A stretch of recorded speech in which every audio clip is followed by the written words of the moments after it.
We're going to talk about the events back at the hospital after the president's pronounced dead.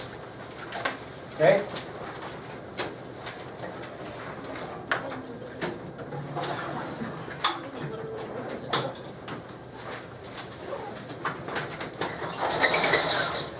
Okay, so our subtopic is events back at Parkland Hospital. Now, this is another thing conspiracy theorists run with like crazy. Since President Kennedy was killed in Dallas, Texas state law said that the president's autopsy had to be done in Dallas. That was state law. So if you have a murder in Dallas, Texas, state law stated that the autopsy needed to be done in Dallas as well. Well, the Kennedy camp had no interest in the autopsy being done in Dallas. They were going to get the president's body back to Washington, D.C. as quick as they could. And the fellow that objected so bad was a medical examiner by the name of Dr. Earl Rose. And he insisted that autopsy be done in Dallas. And he told the Secret Service, state law says the autopsy is going to be done in Dallas. And I'm telling you, the Secret Service had no interest in that. They did not want the president's autopsy done in Dallas. And I'm going to tell you reasons why in a minute. So since President Kennedy was killed in Dallas, Texas state law required the president's autopsy be done in Dallas by civilian doctors. Instead, the Kennedy camp planned to take the president's body from Parkland Hospital back to Washington, D.C. as quick as possible. And as a result of that, Dallas medical examiner Dr. Earl Rose insisted vehemently that the autopsy be done in Dallas. He stood and basically held the casket and said, autopsy needs to be done here. No way that was going to happen. Wait, what? And like, what was he done? He was the medical examiner. He was the head cheese, so to speak, at Parkland Hospital after a person had been pronounced dead. He was going to be the medical examiner that was going to do the autopsy. And he kept explaining to the Kennedy camp that the autopsy had to be done in Dallas because the president was killed in Dallas. That was Texas state law. Now, the man who was at the top of the insistence that the president's body be taken to D.C. was who? Who would be most insistent, because of his job, that they're going to get the president out of there? What? What do you say? Oh. Who would be the man that would make that decision that was going to be the most insistent? Who was the head of the presidential detail in Dallas? Roy Kellerman. Okay, he was in the president's limousine. He wasn't driving, he was on the passenger side. He is the head of the presidential detail. He's the top Secret Service agent in charge of the president. And he was there, obviously, because he was in the limousine, and he was the one that was making the most insistence, so to speak, that they were going to take the president's body back to D.C. Because he has a job to do. And there are 3 reasons that Kellerman was willing to break Texas state law and go against Dr. Earl Rose. Okay? Remember, he's the head of all Secret Service agents protecting the president, Roy Kellerman. And he's the one that has no interest in having any autopsy done in Dallas. He is interested not in where the autopsy's done, he's interested in getting the president's body back to D.C. as quick as possible for 3 reasons. What would be your first thought? Why would he want to get that body back? Because who's going to go with the body when it goes back? Jackie, and who else? LBJ. So the first reason why Kellerman was very willing to break Texas law is he believed that Vice President Johnson had to get back to D.C. as soon as possible for obvious security reasons. Obvious. He had to get Vice President back there. That's the first reason. And these are all going to fall like dominoes. Okay? So the first reason that Kellerman's so insistent, and he doesn't mind breaking Texas state law and get the president's body out of there, is because he wants to protect Lyndon Johnson. Okay? Now, that causes a little bit of an issue because Vice President Johnson has no intention of leaving Dallas until who goes with him? Mrs. Kennedy. Okay? And Mrs. Kennedy is not leaving Dallas without what? The president's body. So you think about those as they combine. So Kellerman had no issue breaking Texas state law because his #1 concern was getting Vice President Johnson back to Washington, D.C. because he's the new president for security reasons. And Kellerman knew that Johnson wasn't going back to D.C. without Mrs. Kennedy. And he also knew that Mrs. Kennedy wasn't going back to D.C. without what? The president's body. So that is the reason why. Now, conspiracy theorists will jump all over that. Oh, they botched up the autopsy. They had medical doctors do it that were under military orders, military physicians. You know, they botched up the whole thing to make it look different. And because, you know, they didn't have any reason to take that body out of Dallas. Well, they had every reason to take the body out of Dallas because they had an opportunity and a responsibility to protect the vice president, who now is going to be the president shortly. Okay? And Kellerman knew that Johnson wasn't going without Mrs. Kennedy, and he knew that Mrs. Kennedy was not going out with that body, without the body. Okay? Now, here's what Dr. Rose was later quoted as saying about this unbelievable conflict and confrontation between him and Kellerman and the Secret Service and this whole mess. He said, quote, "I was in their way. I was face to face with Secret Service agent Roy Kellerman, and I was trying to explain to him that Texas law applied in the instant case of the death of the president, and that the law required an autopsy to be performed in Texas. No one was in charge of the situation. Agent Kellerman tried 3 tactics to have his way. He asserted his identity as representing the Secret Service. He's appealed for sympathy to Mrs. Kennedy, and he used body language to attempt to bully, or should I say, intimidate. At no time did I feel I was in physical danger because he and the others were armed.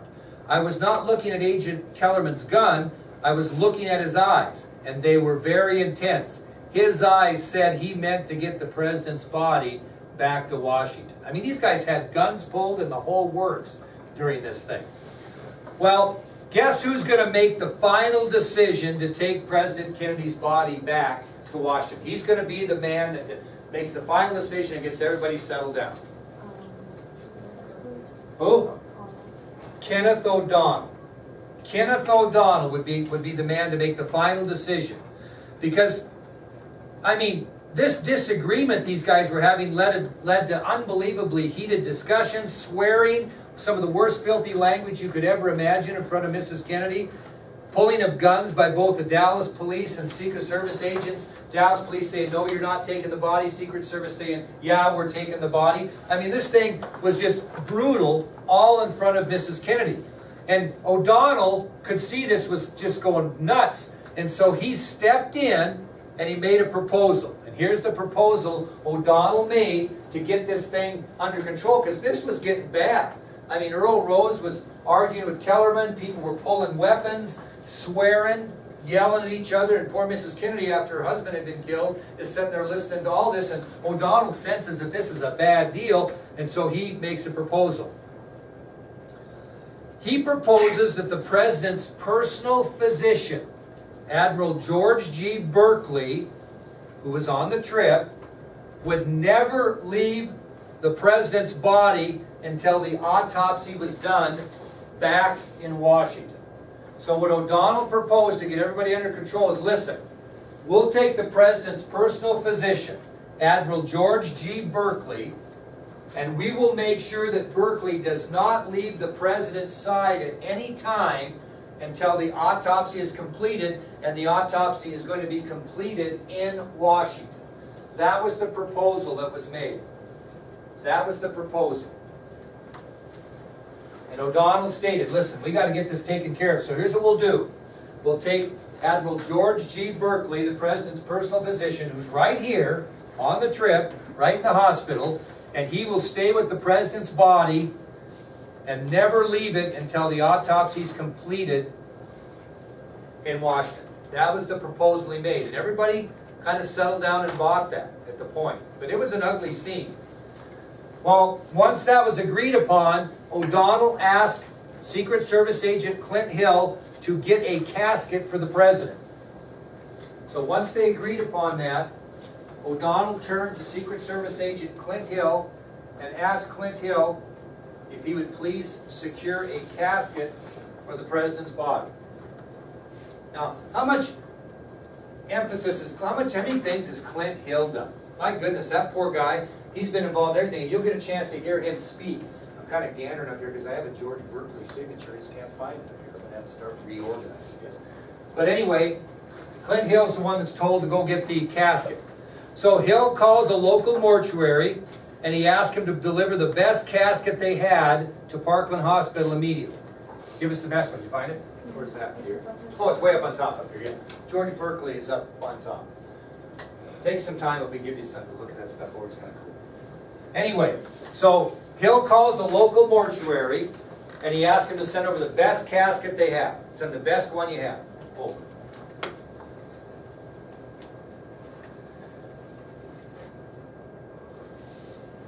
Well, once Vice President Johnson was assured that the president's body was going to be taken back to Love Field, then he departed the hospital under Secret Service protection back to Love Field to get on Air Force One. So he would not leave the hospital until he was assured that the president's body was going to be taken, which assured that Mrs. Kennedy was going to be going. Okay? So as soon as he got all those assurances, he then left Parkland Hospital under the protection of Secret Service and headed back to Love Field to board Air Force One for the trip back to Washington.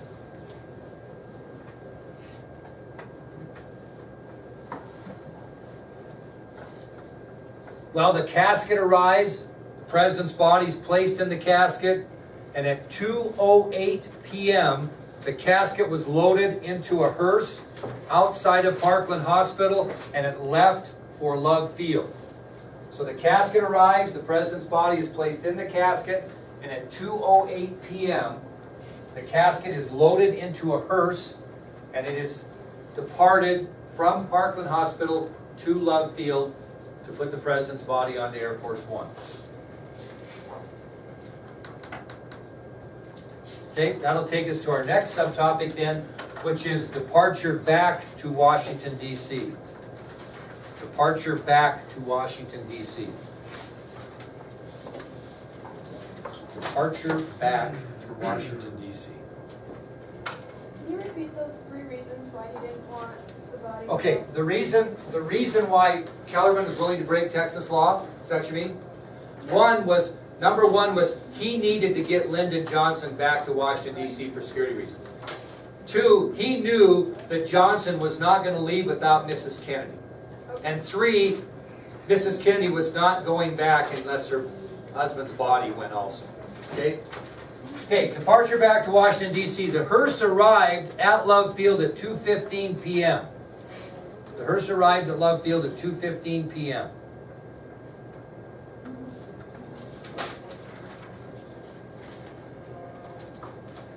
Okay, where would they normally put something like that, the coffin, in the airplane? Where? Underneath in storage. Well, I'm telling you, none of the Kennedy entourage was having that body in storage. No way. That body was going to ride up front, like the president would. So they had to basically cut out 2 rows of seats in the airplane so they had room for the president's body.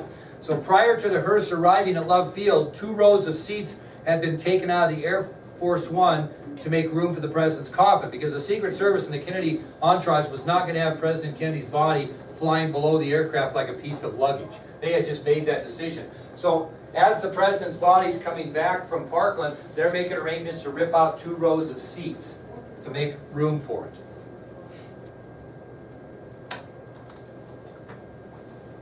Now, you'll get to see this, but the president's casket arrived. It was loaded onto Air Force One, and the casket was very, very heavy, and it was too wide to fit through the doors. It was too wide, so when they were picking it up and trying to put it through, it was too wide.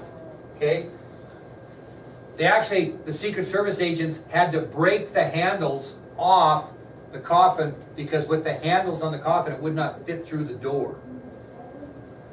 So the casket was very heavy and was too wide to fit through the doors of Air Force One, and as a result, the Secret Service agents were forced to break the handles of the casket to get it through the doors and aboard the aircraft.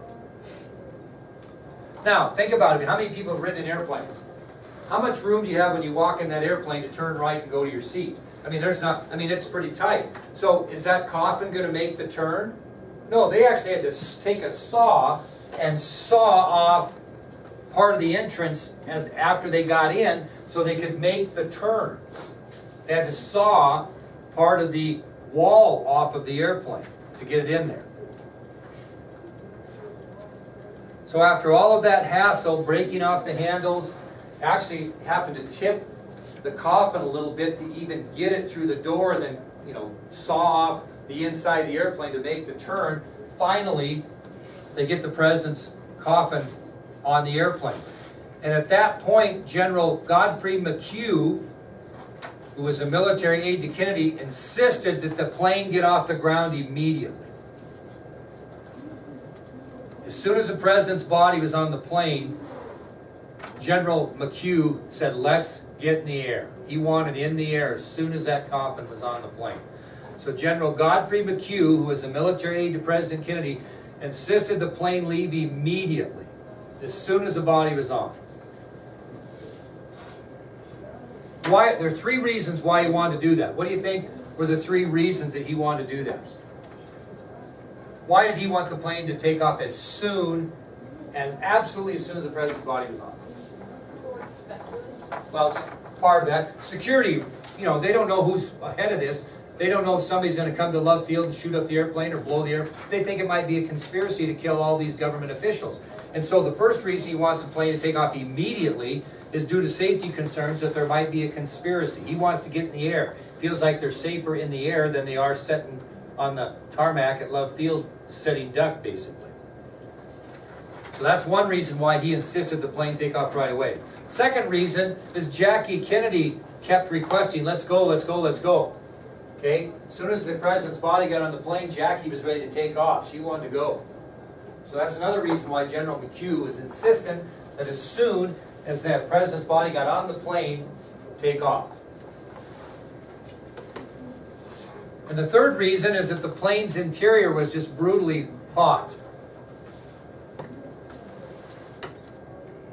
Now, you've got to remember at that time the plane was sitting in Love Field on alert. They wanted to be able to leave at a moment's notice. And in those days, they had to hook air conditioning units onto the plane to keep it cool. Well, how quick would you get off the ground if you had to disattach those air conditioning units? So they left the air conditioning units off while the plane was ready to fly, while the president was doing all of his things. So it was incredibly hot inside the cabin.